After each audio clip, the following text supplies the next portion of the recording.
क्या गुजरा मेरे परिवार पर पिछले 1-2 हफ्ते में। पॉलिटिकल पार्टी से हैं, जिस पॉलिटिकल पार्टी को, और कुछ लोग शायद जान कर कह रहे हैं, पता है, तो वो सिर्फ अस्पताल नहीं था, वो एक छावनी थी, वो एक जेल था जहां पर मुझे ऑर्डर क्यों नहीं आया तो फोन पर छीना झपटी हुई, तोड़ फोड़ हुआ, और ये सब इलीगल था। ये सब एक तरह का नॉर्थ कोरिया बन गया था। हमारा चीर के जाती हैं, सुनने के हालत में नहीं हूँ।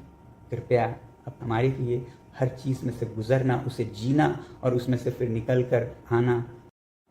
दोस्तों, ये वीडियो मैं थोड़ा दुख और थोड़ा हैरानी, थोड़ा गम और गुस्से के साथ बना रहा हूँ। अपने भाइयों और बहनों के, छात्रों के लिए 26 दिन भूखा रहने के बाद, जिसमें कि मेरे 11 किलो शरीर ख़त्म हो चुका है, मसल्स चले गए हैं, ऑर्गन और दिमाग पर इरिवर्सिबल डैमेज लगभग होने के कागार पर पहुंचा है, और वो भी लद्दाख की कड़कती ठंड से दिल्ली की तपती धूप में बैठकर ये सब करने के बाद, क्या मुझे किसी से कैरेक्टर सर्टिफिकेट लेनी होगी कि मेरा अनशन कितना पवित्र था? मैंने तोड़ा तो किसके हाथों तोड़ा, उसके हाथों क्यों तोड़ा, इसके हाथों क्यों नहीं तोड़ा, क्या डील हुआ, क्या सौदा हुआ, ये सब मुझे जवाब देना होगा। मैं कल से अब तरल लिक्विड फूड ले रहा हूँ, पी रहा हूँ, तो थोड़ी सी शरीर में जान आई है। बदकिस्मती से वो जान मुझे इसमें देनी पड़ रही है, दुख के साथ कह रहा हूँ। मगर सुबह से मुझे बहुत से लोग फ़ोन करके या पोस्ट दिखाकर कह रहे हैं कि आप पर बहुत सवाल उठाए जा रहे हैं, आपने इनसे क्यों अनशन तोड़वाया, केंद्रीय मंत्रियों से क्यों नहीं तोड़वाया, किसी और से क्यों नहीं तोड़वाया, क्या डील हुआ है, सौदा हुआ है। ये सब मुझे जवाब देना होगा। अगर सौदा करना होता, डील करना होता, तो क्या 26 दिन भूखे रहना पड़ता है? कितनों ने डील किए हैं, आपने देखा होगा। क्या वो इस तरह से डील करते हैं? क्या मैं आलीशान एयर कंडीशन कमरे में बैठ के डील सौदा नहीं कर सकता था? मुझे यहाँ दिल्ली की गर्मी में बाहर रोड साइड पर बैठ कर डील करना पड़ता।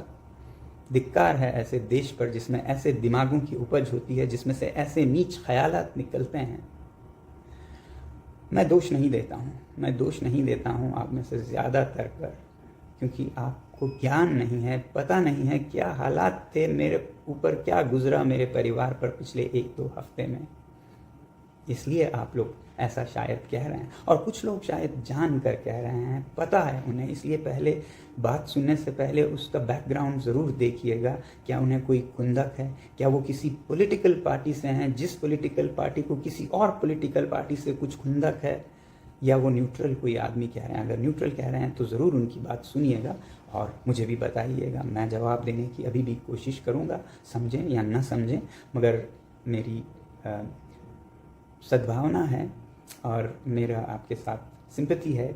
अगर आपको नहीं मालूम है क्या हुआ इन दिनों में और किन हालातों में क्यों अनशन तोड़ा और क्यों इस तरह से तोड़ा, पहले तो मैं आपको ये बताऊं कि जब मुझे सफदरजंग अस्पताल ले जाया गया ज़बरदस्ती 18 तारीख को पकड़कर, तो वो सिर्फ अस्पताल नहीं था, वो एक छावनी थी, वो एक जेल था जहाँ पर मुझे ऐसे रखा गया जैसे कोई कैदी भी शायद ही रहता हो। हर चीज़ पर पाबंदी थी, बाहर नहीं जा सकता था कमरे से, कोई परिंदा भी पर नहीं मार सकता था हमारे कमरे तक, किसी से मिलने का कोई वो नहीं था अधिकार मुझे।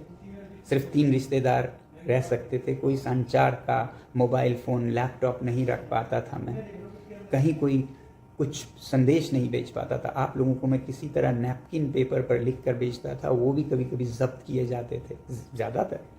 और मुझसे मिलने मेरे रिश्तेदार, मेरे दोस्त जो लद्दाख से आते थे, ख़ास हवाई जहाज़ के लंदन के बराबर टिकट देके, उन्हें भी वापस कर दिया गया। ये सब इलीगल था, ये सब एक तरह का नॉर्थ कोरिया बन गया था हमारा देश, और ख़ासकर जहाँ मैं था ये एक जेल खाना था। और ऐसे हालात में कई दिन गुजारने के बाद गीतांजलि, उनकी सूझबूझ और उनका कमाल है कि उन्होंने संडे, रविवार के दिन भी, जो कि 19 तारीख थी, रविवार के दिन भी दिल्ली हाई कोर्ट के हियरिंग बिठवाई और उसमें ये अपील किया और उसमें ये कहा गया कि मैं डिटेंशन में नहीं हूँ। और उसके बाद भी ये सारा पहरा जारी रहा। फिर मंडे 20 तारीख को फिर से सिंगल बेंच हाई कोर्ट में अपील की गई, जहां रिजेक्ट हुआ। फिर 21 तारीख को ट्यूसडे डबल बेंच हियरिंग बिठाई गई जिसमें फाइनली ये डिक्लेयर किया गया कि मैं जहाँ जिस अस्पताल में भी जा सकता हूँ और आज़ाद नागरिक हूँ। मगर उस दिन भी आपको नहीं मालूम है किन हालतों में मैं रहा। हाई कोर्ट के आदेश के बाद भी मुझे सफदरजंग से जाने नहीं दिया गया, ये कहकर कि हमें ऑर्डर नहीं आया है। 2 बजे शायद ऑर्डर दी गई, 7 बजे तक ऑर्डर को रोक के रखा गया और उन्हें नहीं दिया गया ताकि मैं न जा पाऊँ। पता नहीं मंशा मंसूबा क्या थी उनकी। रोक कर 3 घंटे सामान पैक करके हमें बिठाया गया। फिजिकली लड़ के झगड़ के हड़ताल के अंदर और एक हड़ताल करके ज़मीन पर लेट कर जो ताकत 22वें दिन मेरे में थी वो जोर लगाकर मुझे बाहर ज़बरदस्ती निकलना पड़ा। आपको नहीं मालूम है। Ask them to arrest me. I'm a free citizen. Ask them to arrest me. Yes, arrest me. What is this giving me for 3 hours here on 25th day of my hunger? You all are harassing me. Yes, you. If I die of stress, it will be your responsibility. What does order it number want? दीजिए आप लोगों को, बदतमीजी कर रहे हो, order लेके आओ। हाँ, Please open. I'm going. Arrest me if you want. बड़ी थर्ड क्लास पीपल। जबरदस्ती क्यों बात कर रहे थे? Shameless people. This is government or this is a butcher? Please कर Arrest me if you want. You want? Arrest me. Arrest me. You can stop me wherever. Let the nation know how. Sir, we have sent you the order number. Okay, I have sent this And if doctor. I- if I- Sir, bar and bench का पूरा news भेजा है। यहाँ पर If I. He said कि still I'm it is going to not lie down here. Take pictures. Let's see who snatches your phone. Sir आपको high court का order भी नहीं आया, जैसे आता है डॉक्टर्स रेडी है। ऑर्डर क्यों नहीं आया? तो आप पता कीजिए। दैट इज आप It is digitally everywhere. The world knows. Sir. Except you, the world knows.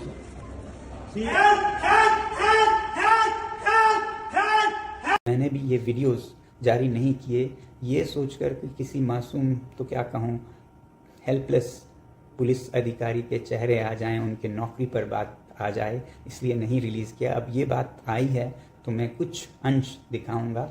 ये वीडियोस भी बाहर ना जाएं, इस पर हमारे फ़ोन पर छीना झपटी हुई, तोड़ फोड़ हुआ और हमने किसी भी तरह ये वीडियोस रखे, मगर मैं रिलीज़ नहीं कर रहा हूँ। छोटा आपको एक नमूना दिखाऊंगा। ऐसे हालात से हम गए मेदांता हॉस्पिटल गुड़गांव में। हमने सोचा अब हम आज़ाद नागरिक हैं, यहाँ पर आज़ादी होगी, मगर नहीं। हमें बाद में पता चला यहाँ भी वैसी ही छावनी बनाई गई। यहाँ भी बाहर 5-10 पुलिसकर्मी, नीचे 200-300 पुलिसकर्मियों के दस्ते, पूरा हॉस्पिटल एक तरह का छावनी कैंप मिलिट्री बना दिया गया। किसी को मुझसे यहाँ भी मिलने नहीं दिया गया। बाहर जाने पे पाबंदी, हर चीज़ पे पाबंदी लगाई गई। ऐसा मेरे साथ ट्रीटमेंट किया गया। अभी भी हो रहा है, अभी भी हो रहा है। आप लोग आके देखिएगा, बहुतों में आप लोगों ने देखा है।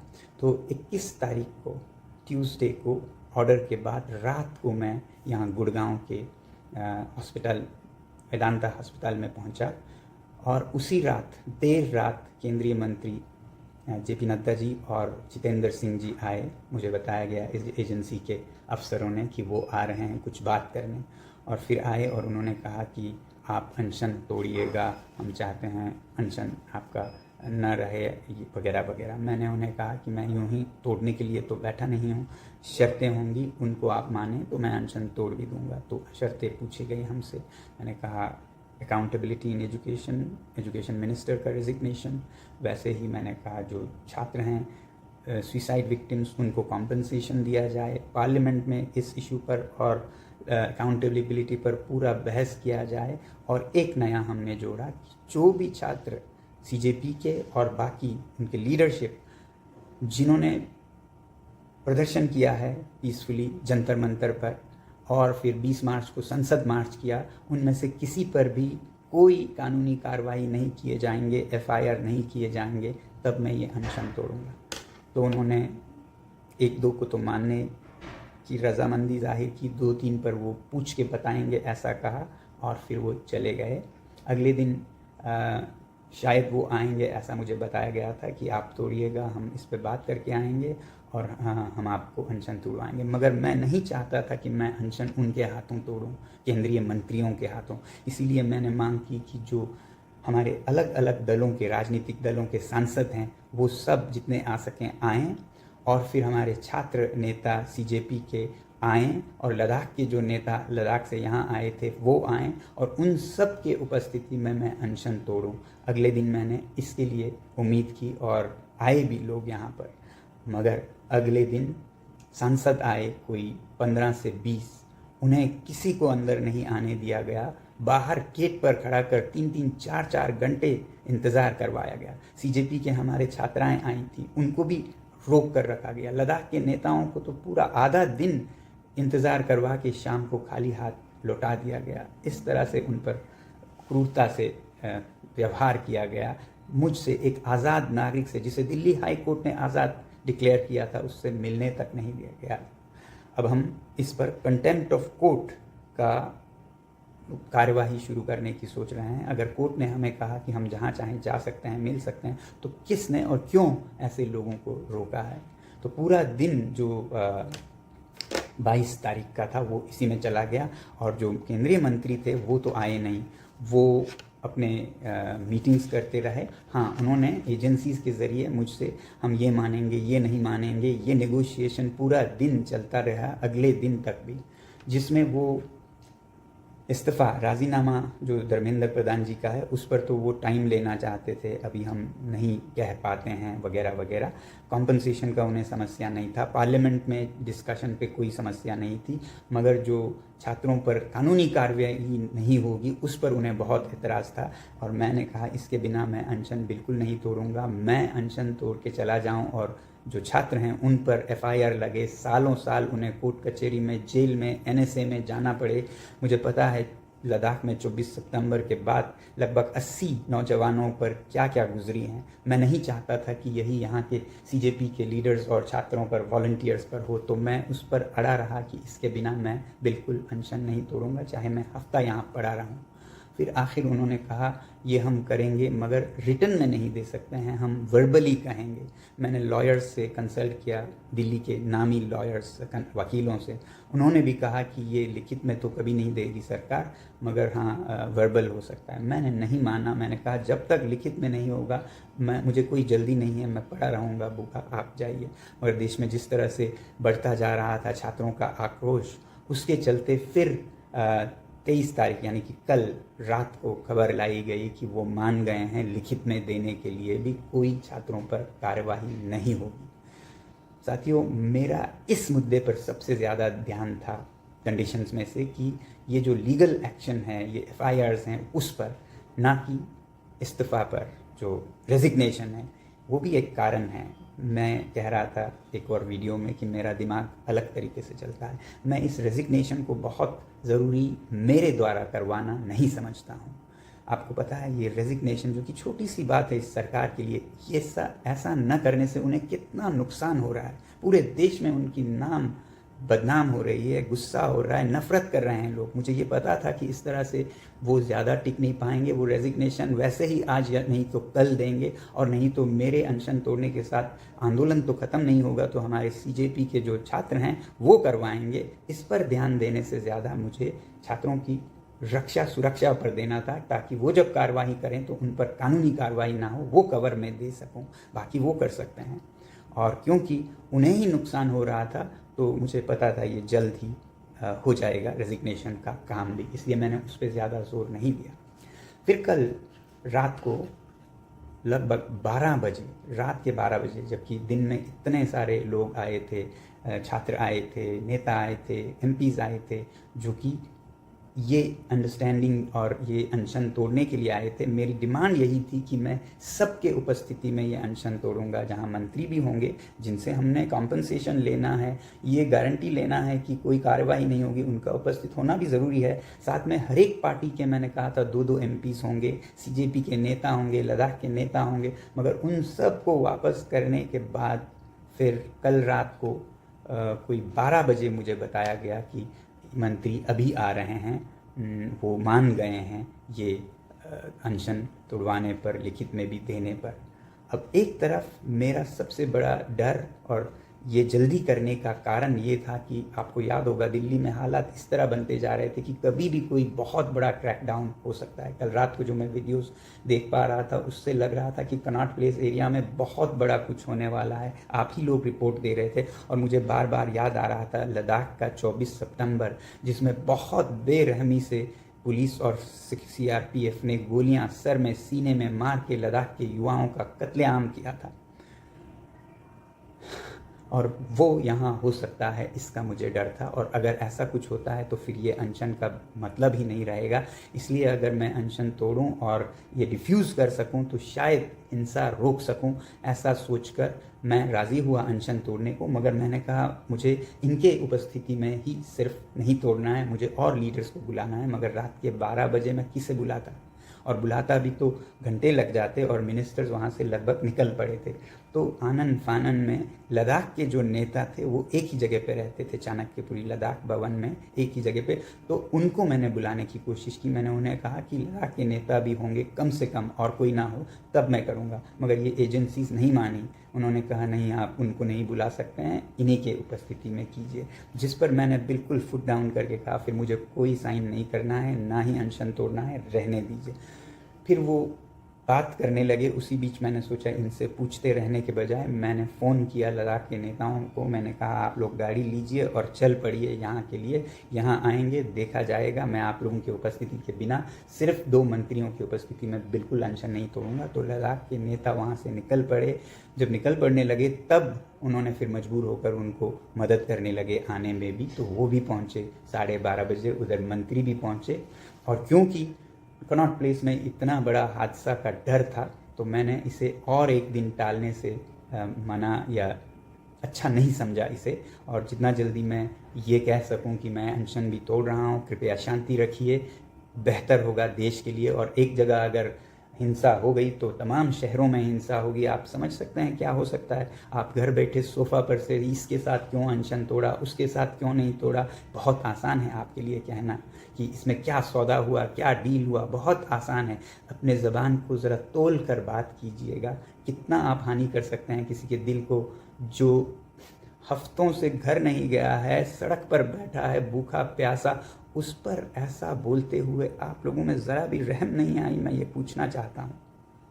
तो ऐसे हालात में जब खतरा था विस्फोटक स्थिति का, तो लद्दाख के नेताओं को लाकर उनके साथ मैंने बाकायदा लिखवा कर लिया कि कोई कार्रवाई नहीं होगी छात्र नेताओं पर, छात्रों पर, CJP पर। और फिर लिखवाया कि कॉम्पनसेशन होगा, पार्लियामेंट में डिस्कशन होगा। हाँ, मैंने अकाउंटेबिलिटी के बारे में उनसे ज़रूर कहा कि आप समय लेके भी करिए, मगर ये करना होगा। आपको जोर नहीं दिया क्योंकि मुझे पता है ये वैसे भी होने ही वाला है। तो मैं और 2 दिन के लिए इसको क्यों टालता। इस जितना जल्दी होता भारत की शांति के लिए ये उतना ही काम आता, ये अनशन का तोड़ना। तो ऐसे हालत में कल मेरा अनशन तोड़ना हुआ। मेरे सबसे बड़ा दुख था कि मुझे उन हालात में तोड़ना पड़ा, रात के 12:30 बजे, जिसमें मेरे साथी जो छात्र हैं वो भी नहीं आ पाए। जो MPs यहाँ आए थे मिलने के लिए मुझसे, जिनको मैं बुलाना चाहता था दोबारा ताकि मैं उनके उपस्थिति में उनके हाथों से भी लेकर अनशन तोड़ूं, वो नहीं आ पाए। वो मेरे दिल का सबसे बड़ा दुख होगा। मगर फिर कहते हैं ना, कभी किसी को मुकम्मल जहां नहीं मिलता, कहीं ज़मीन तो कहीं आसमान नहीं मिलता।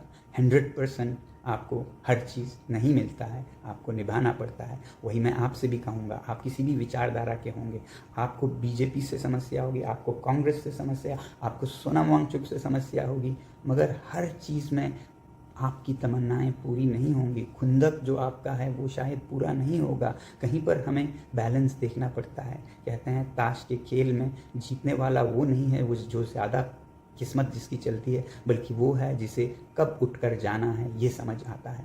तो मैं यही सोच रहा था, अब इसे रोकना होगा, नहीं तो अनर्थ हो सकता है देश में।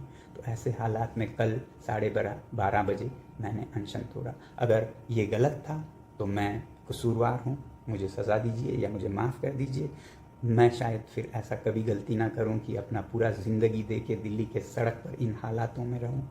मगर नहीं, मेरा ख़्याल ये है कि आप अनजान हैं, आपको ख़्याल नहीं है क्या यहाँ हालात थे, कैसे मुझे रखा गया है इस दिल्ली को कैसे नॉर्थ कोरिया बनाया गया है, जिस पर कि सवाल उठने चाहिए, जिस पर कि हम कोर्ट में भी चैलेंज करेंगे कि कैसे नागरिकों को ऐसे ट्रीट किया जाए जब दिल्ली हाई कोर्ट अपने फैसले सुनाती है। ये एक अलग चैप्टर है, मगर जो भी गुजरा है उसके बावजूद ये सब सहते हुए भूख के ऊपर ये सब हमने किया है। आपके लिए कहना बहुत आसान होता होगा, मगर हमारे लिए हर चीज़ में से गुजरना, उसे जीना और उसमें से फिर निकल कर आना उतना आसान नहीं है। तो थोड़ी सी आप भी मन में